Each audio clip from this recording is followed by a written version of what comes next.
जय जगन्नाथ। नववर्षर अनेक अनेक शुभकामना। आपणकर समस्त मनस्कामना निश्चिंत भाव पूर्ण हेबार दृढ़ विश्वास सह आजिर उपस्थापना जगन्नाथ आउ कल्पवट। जोठी भी थांतु मन भितर नहीं आसतु श्रीक्षेत्र कल्पवटर छवि को आउ महाप्रभु श्री जगन्नाथ को मनर इच्छा को विश्वास आउ श्रद्धार सह जणाई दियंतु महाप्रभु पाखरे। बास देखिबे नुआ वर्षटी किपरि भावरे आपण को खुशी आनी देछि। कारण कल्पवट कल्पनार वट अर्थात मनरे कल्पना करा जायथिबा कथा जे पूर्ण करंती से ही कल्पवट। कल्पवट सबु कामना पूरणर वट। जेउ कल्पवट को मन भितर चिंता करदेले मनस्कामना पूर्ण हो जाए से ही कल्पवट। जेउ बट वृक्ष को स्पर्श करी लोके निजर मन कथा कहती, जेउ बट वृक्ष पाखरे दोष करी देवता मनुष्य केही मध्य खसी चली जाई पारंती नाही, जेउ बट वृक्षर मूलरे साढ़ी पाती माँ माने बसी रुहंती जे पर्यंत साढ़ी कानिरे वृक्षर फल गोटाए न पड़िछि सेठार उठंती नाही। साढ़ी कानिरे फलटीए पड़िले माँ माने निजको अत्यंत भाग्यवती बोली मने करंती। कारण एहारी फलरे डेउरिया तैयारी करी लगेइले निजर आउ संतानर मनोकामना पूर्ण होइथाय बोली विश्वास। कोटि ब्रह्मांड प्रभु जगन्नाथ करंती पूर्ण प्राणी मनोरथ। ज्ञान रे बा जुक्ति रे तांको जानी हुए नहीं। दयालु दिय समस्तंकर मनोवांछा से पूर्ण करिथांती। किए कहि परिबो भला काहार बा कामकुंभ से पूर्ण करिनाहंती बोली। जेउ बट वृक्ष निसंतान थिबा बंध्या नारीर मनस्कामना पूर्ण करी संतानवती करैथांती ये सेही कल्पवट। ये हेउछंती साक्षात फलदान वृक्ष। कल्प वृक्ष महावृक्ष दान वृक्ष महाफल। एहारी मूलरे किछि समय बिताई देले मनिष चाहिथिबा जिनिस पाई जाई थांती। एहारी मूलरे जे बसंती से उपवास रुहंती नाही। निजको कौनसी कारणर दोषी बा अपराधी बोली भाबुथिबा मनिष जदि एठी किछि मुहूर्त बिताई दियंती तेबे मनरे शांति आउ संतोष पाई थांती। महाप्रभु जगन्नाथं को दर्शन सारी आनंद बजार रे महाप्रसाद सेवन करी सारी सेही अभड़ा कुड़ुओ को भांगी देई सेही कुड़ुआर खपरा खंडे को धड़ा सुतारे कल्प बटरे बांधी दियंती भक्त। आउ कुहंती तुमे आजिठू मो बंधन रे रहिल, मो मनस्कामना पूर्ण करदेले मो आसी तुमको बंधन मुक्त करदेबी। कारण कल्पवट हेउछंती साक्षात जगन्नाथ। जेपरि भावरे कोटि ब्रह्मांड प्रभु जगन्नाथ करंती पूर्ण प्राणी मनोरथ। समस्तंकर कामकुंभ पूर्ण करिबा पई नील शैलर रत्न बेदीरे बसिथिबा कालिया शांत आउ कल्पवट अभिन्न। कारण शास्त्र कहिले कल्प वृक्ष नमस्तभ्यं निग्रोधो पुण्यदायक। सर्व काम प्रद साक्षात महाप्रलय साक्षिणे। मूले ब्रह्म स्वरूप च मध्ये रुद्र स्वरूपिणं। बटमूले प्रकाश तम दृष्ट्वा जंत विमुच्यते। भक्तटी कल्प वृक्ष को प्रदक्षिण कला बेले एही श्लोकटी को मने पकाई कहंती, हे कल्प वृक्ष आपण निग्रोध पुण्यदायक, आपण सर्व कामप्रद, आपण महाप्रलय साक्षी। आपणक मूलरे स्वयं ब्रह्मा विराजित, आपणक मध्य भागरे रुद्र विद्यमान, आपणक अग्रभागर पत्रपुटरे स्वयं विष्णु बाल मुकुंद भावरे विराजमान करिथांती। आपणकर प्रतिटी पत्ररे समस्त देवता माने विराजमान करिछंती। कल्पवट हेउछंती आम विश्वासर वृक्ष। एही वृक्ष मूलरे ही आमको ज्ञान मिले। कारण बड़ देउलर कल्पवट मूलरे अछंती गणेश भगवान, जहांकु कहा जाए बट गणेश। जेउ गणेशंकर सम्मुखरे अछंती तांकर वाहन मूषिक। सेही मूषा उपरे आपण हाथ मारिले हाथ को लागिबो जेमिति तांक देहरे रूम अछि। प्रतिदिन लक्ष लक्ष भक्त सेही मूषिक को स्पर्श करुछंती, किंतु सेही मूषिक वाहन पुरुष पुरुष धरी जेउ रूपरे थिले आजि मध्य सेई रूपरे सेई अवस्थारे अछंती। ସେହି କଳ୍ପ ବଟ ମୂଳରେ ବସି ସେହି ବଟ ଗଣେଶଙ୍କୁ ଧ୍ୟାନ କରି ମହାପୁରୁଷ ଜଗନ୍ନାଥ ଦାସ ରଚନା କଲେ ଓଡ଼ିଆ ନବାକ୍ଷରୀ ଭାଗବତ, ଯାହା ପ୍ରତିଟି ଘର ପାଇଁ, ଏ ଓଡ଼ିଆ ଜାତି ପାଇଁ ଅମୂଲ୍ୟ ସମ୍ପଦ। ଏହାରି ମୂଳରେ ବସି ଅନେକ ସାଧୁ ସିଦ୍ଧିପ୍ରାପ୍ତି ହୋଇଥିବା କଥା ଲୋକ ମୁଖରୁ ଜଣାଯାଏ। ତେଣୁ ଧର୍ମ, ଅର୍ଥ, କାମ, ମୋକ୍ଷ ସହ ଜ୍ଞାନ ପ୍ରଦାନ କରନ୍ତି ଏହି କଳ୍ପବଟ। ସାଧାରଣତଃ ଆମେ ଦେଖୁ, ବସନ୍ତ ଋତୁ ଆସିଲେ ସବୁ ଗଛର ପତ୍ର ଝଡ଼ିଯାଏ, ନୂତନ ପତ୍ର ବିକଶିତ ହୁଏ, ବୃକ୍ଷର ନବ କଳେବର ହୁଏ। କିନ୍ତୁ ବଟବୃକ୍ଷର କଳେବର ହୁଏ ନାହିଁ, ଅର୍ଥାତ୍ ସେହି ବୃକ୍ଷର ପତ୍ର ଝଡ଼େ ନାହିଁ କି ନୂତନ ପତ୍ର ଆସେ ନାହିଁ, କାରଣ ସେହି ବୃକ୍ଷକୁ କେହି ରୋପଣ କରିନାହାନ୍ତି।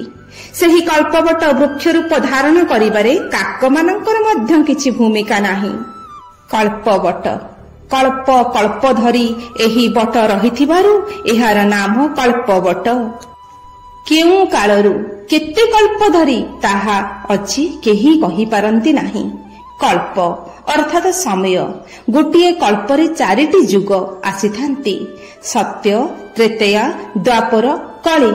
କଳ୍ପର ଅନ୍ତ ହେଲେ ପ୍ରଳୟ ଆସେ, ସବୁକୁ ବିଲୀନ କରିଦିଏ। କିନ୍ତୁ କଳ୍ପବଟ ଯେମିତିକୁ ସେମିତି ରୁହନ୍ତି।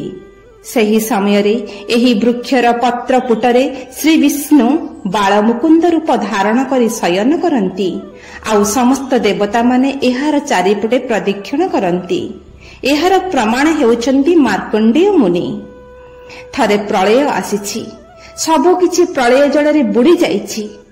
ପୁରାଣ ଅନୁସାରେ କଳ୍ପ କଳ୍ପ ଧରି ଜୀଇବାକୁ ବର ପାଇଥିବା ମାର୍କଣ୍ଡ ମୁନି ସେହି ପ୍ରଳୟ ଜଳରେ କୌଣସି ଆଶ୍ରୟ ନ ପାଇ ଭାସି ଭାସି ଆସି ଏହି ପବିତ୍ର ଶ୍ରୀକ୍ଷେତ୍ରର ବଟବୃକ୍ଷ ପାଖରେ ପହଞ୍ଚିଛନ୍ତି। ପ୍ରଳୟ ଜଳରେ ସବୁକିଛି ବିଲୀନ ହୋଇଯାଇଥିବା ବେଳେ ଏହି କଳ୍ପବଟ ବୁଡ଼ି ନଥିବାର ଦେଖି ଆଶ୍ଚର୍ଯ୍ୟ ହୋଇଛନ୍ତି। ଏହି ସମୟରେ ଗୋଟିଏ ଶିଶୁର ସ୍ୱର ଶୁଣିଛନ୍ତି, ହେ ମାର୍କଣ୍ଡେୟ, ମୋ ନିକଟକୁ ଆସିଛ, ଆଉ ଦୁଃଖ କର ନାହିଁ, ଶୋକ କର ନାହିଁ। ଏହି ବଟବୃକ୍ଷର ପତ୍ରକୁ ଦେଖ, ଏଥିରେ ମୋର ବାଳକ ସ୍ୱରୂପକୁ ଦେଖ। ତାଙ୍କ ମୁଖ ବିସ୍ତାରିତ, ତାଙ୍କ ମୁଖ ମଧ୍ୟରେ ପ୍ରବେଶ କର।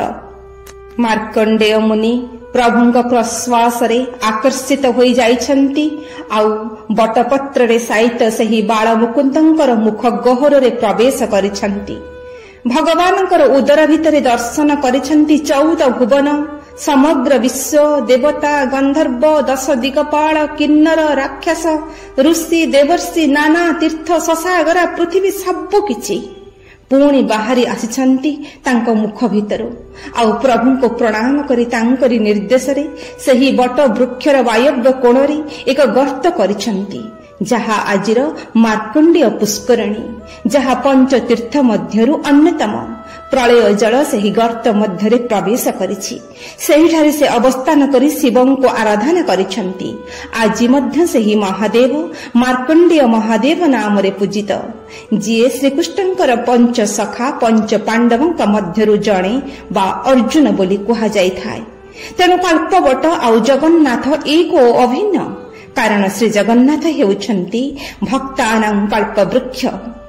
କୁହାଯାଏ, ବିଭିନ୍ନ ଯାଗ ଯଜ୍ଞରୁ ଯେଉଁ ଫଳ ଓ ପୁଣ୍ୟ ମିଳେ ନାହିଁ, କଳ୍ପବଟକୁ ପୂଜା କଲେ ସେହି ପୁଣ୍ୟ ମିଳିଥାଏ। ସାକ୍ଷାତ୍ ବିଷ୍ଣୁଙ୍କ ସ୍ୱରୂପ ଅଟନ୍ତି ଏହି ବୃକ୍ଷ। ଯୁଗ ଯୁଗ ଧରି ଅକ୍ଷୟ ହୋଇ ରହିଛି ଏହି ବଟବୃକ୍ଷ। କବି ବଳରାମ ଦାସ ଲେଖିଲେ, ଚରାଚର ସବୁ ଜୀବ ଲୀନ, ତୁମ୍ଭେ କଳ୍ପବଟ ଥିବ ବିଦ୍ୟମାନ। ଏହାରି ମୂଳରେ ରହିଛି ଆଉ ଏକ ଅକ୍ଷୟ ତତ୍ତ୍ୱ, ରୋହିଣୀ କୁଣ୍ଡ, ଯେଉଁଠୁ ପ୍ରଳୟ ଜଳ ବାହାରି ସଂସାରକୁ ବ୍ୟାପିଯାଏ। ପୁଣି ପ୍ରଳୟ ସରିଗଲା ପରେ ସେହି ଜଳ ରୋହିଣୀ କୁଣ୍ଡରେ ବିଲୀନ ହୋଇଯାଏ, ଯାହା ସହିତ ଜଡ଼ିତ ରହିଛି ଭୂଷଣ୍ଡ କାକଙ୍କର କାହାଣୀ। ଭୂଷଣ୍ଡ କାକକୁ ଲୋମସ ମୁନି ଅଭିଶାପ ଦେଇଥିଲେ। ଏହି କାକ ଏହି କଳ୍ପବଟ ଉପରେ ଅନେକ ଦିନ ଧରି ବାସ କରିଥିଲେ। ଗରୁଡ଼ ପକ୍ଷୀଙ୍କୁ ମଧ୍ୟ ଶ୍ରୀରାମଙ୍କର ଚରିତ୍ର ଶୁଣାଇଥିଲେ। ଗରୁଡ଼ ପକ୍ଷୀ ପଚାରୁଛନ୍ତି, ଏହି ନୀଳଶୈଳ ଉପରେ ଆପଣ କେତେ ଦିନ ଧରି ରହିଛନ୍ତି? କାକଭୂଷଣ୍ଡ କହୁଛନ୍ତି, ମୁଁ ଏହି ନୀଳଶୈଳରେ କଳ୍ପବଟ ମୂଳରେ 27 କଳ୍ପ ଧରି ଅଛି। ଜାଣୁଥିବେ ଭକ୍ତବନ୍ଧୁ, ଏହି ବଟବୃକ୍ଷ କେତେ ଅନନ୍ତ କାଳରୁ ବିଦ୍ୟମାନ।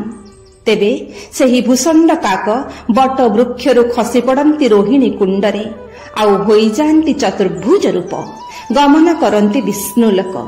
ଏହିପରି ଅନେକ ମହିମାରେ ଭରା କଳ୍ପବଟ। ଏହି ବଟକୁ ଆଧାର କରି ବଟ ମାଧବ, ବଟ ମଙ୍ଗଳା, ବଟ ଗଣେଶ, ବଟ ମହାଦେବ, ବଟ ଭୈରବ ଏ ସମସ୍ତେ ବଟକୁ ନେଇକରି ଅଛନ୍ତି ଏ କଳ୍ପବଟ ତଳେ। ଏହି କଳ୍ପବଟ ତଳେ ପଞ୍ଚ ପାଣ୍ଡବଙ୍କ ନାମରେ ପଞ୍ଚ ମହାଦେବ ବିରାଜମାନ କରିଛନ୍ତି। ଯମେଶ୍ୱର, ମାର୍କଣ୍ଡେଶ୍ୱର, ଶ୍ରୀ ଲୋକନାଥ, କପାଳମୋଚନ, ଶ୍ରୀ ନୀଳକଣ୍ଠେଶ୍ୱର। ଉତ୍କଳ ଭୂମିରେ ଅଛି 4ଟି ବୃକ୍ଷ। ପୁରାଣ କହନ୍ତି ଗୟାସୁରକୁ ବଧ କରିବା ପରେ ଭଗବାନ ବିଷ୍ଣୁ ତାଙ୍କର 4 ଆୟୁଧକୁ ଯେଉଁ 4ଟି ସ୍ଥାନରେ ସ୍ଥାପନା କରିଥିଲେ, ସେହି ଅନୁସାରେ ସେହି ସ୍ଥାନର ନାମ ହେଲା ଯଥା ପୁରୀର ଶଙ୍ଖ କ୍ଷେତ୍ର, ଭୁବନେଶ୍ୱରର ଚକ୍ର କ୍ଷେତ୍ର, ଯାଜପୁରର ଗଦା କ୍ଷେତ୍ର, କୋଣାର୍କର ପଦ୍ମ ବା ଅର୍କ କ୍ଷେତ୍ର। ସେହି ଅନୁସାରେ ଏହି ପବିତ୍ର କ୍ଷେତ୍ରକୁ ଆଧାର କରି ଉତ୍କଳ ଭୂମିରେ ଅଛି 4ଟି ବୃକ୍ଷ। ଗୋଟିଏ ହେଲା ଶଙ୍ଖ କ୍ଷେତ୍ର ବା ଶ୍ରୀକ୍ଷେତ୍ରର କଳ୍ପବଟ, ଦ୍ୱିତୀୟଟି ହେଲା ଭୁବନେଶ୍ୱର ବା ଚକ୍ର କ୍ଷେତ୍ରର ଅନନ୍ତ ବେଟ, ତୃତୀୟଟି ହେଲା ଯାଜପୁର ବା ଗଦା କ୍ଷେତ୍ରର ବିରଜା ବଟ, ଚତୁର୍ଥଟି ହେଲା କୋଣାର୍କ ବା ଅର୍କ କ୍ଷେତ୍ରର ଅର୍କ ବଟ। କିନ୍ତୁ ସମସ୍ତଙ୍କଠାରୁ ଜ୍ୟେଷ୍ଠ, ଗରିଷ୍ଠ, ବରିଷ୍ଠ, ମହ୍ୟାନ ହେଉଛନ୍ତି ଶ୍ରୀକ୍ଷେତ୍ରର କଳ୍ପବଟ, ଯାହା ସାକ୍ଷାତ ଶ୍ରୀ ବିଷ୍ଣୁଙ୍କ ସ୍ୱରୂପ। ଜଗନ୍ନାଥଙ୍କ ବଡ଼ ଦେଉଳ ପୂର୍ବରୁ କଳ୍ପବଟ ବିଦ୍ୟମାନ। ଜଗନ୍ନାଥ ଓ କଳ୍ପବଟ ଅଭିନ୍ନ, ପରସ୍ପର ଘନିଷ୍ଠ ଭାବରେ ଜଡ଼ିତ। ଏହାଙ୍କୁ ବାଦ ଦେଲେ ଜଗନ୍ନାଥଙ୍କର ପୂଜା ହୋଇପାରେ ନାହିଁ। ବାହୁଡା ପରେ ନୀଳାଦ୍ରି ବିଜୟରେ ମହାପ୍ରଭୁ ଯେତେବେଳେ ରତ୍ନ ସିଂହାସନକୁ ଫେରନ୍ତି, କୁର୍ମ ବେଢାରେ ଦିଅଁ ପହଞ୍ଚିଗଲା ପରେ ତାଙ୍କୁ ବନ୍ଦାପନା କରାଯାଏ। କଳ୍ପ ବନ୍ଦାପନା ନ ସରିବା ଯାଏ ଦିଅଁ ମନ୍ଦିରକୁ ଯାଆନ୍ତି ନାହିଁ। ଏହି ବନ୍ଦାପନାରୁ କଳ୍ପବଟ ସହିତ ମହାପ୍ରଭୁଙ୍କ ସମ୍ପର୍କ କିପରି ଅଭିନ୍ନ ଜାଣିପାରୁଥିବେ।